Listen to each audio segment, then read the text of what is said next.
अशा गोष्टी समोर आणत असतात की तुमचा हा प्रवास आता चालू झाला आहे की जागृत जीवन जगलं पाहिजे, ना की नशेमध्ये.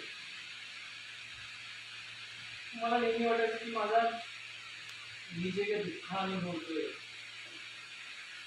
मी कोणासमोर व्यक्त करू शकत नाही, पण मी अनुभवतो. याचं कारण काय आहे? जन्मापासून आठवतोय 18 वर्षाचा पेक्षाही कमी असल्यापासून मला कशी वाटायचं की माझ्या वाट्याला आलेलं दुःख याचं कारण काय आहे मला जाणून घ्यायचं आहे. परमेश्वरा मी याचा आम्हालाकडे बघत असतो, मला सत्य जाणून घ्यायचं आहे की हे मला दुःख का येत आहे, मी हे दुःख का अनुभवत आहे. तर प्रत्येकाने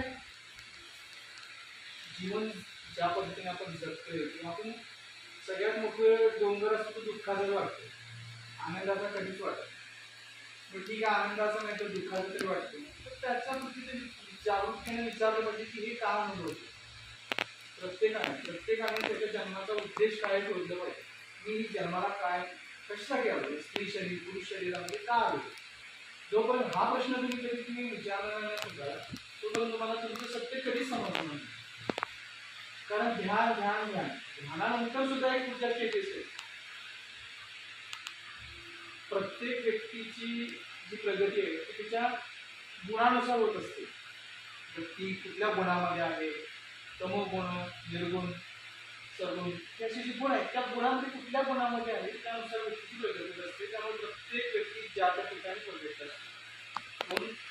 कोण शहाणा नाही आणि कोण अतिशहाणा नाही. फक्त काय असतं की प्रत्येक जण जागृत नसतो, त्याच्यामुळे त्याच्या सगळ्या गोष्टी चुकीच्या गोष्टी करत असतात त्याच्या आजूबाजूला. जागरूक होणं खूप महत्त्वाचं आहे. प्रत्येकानं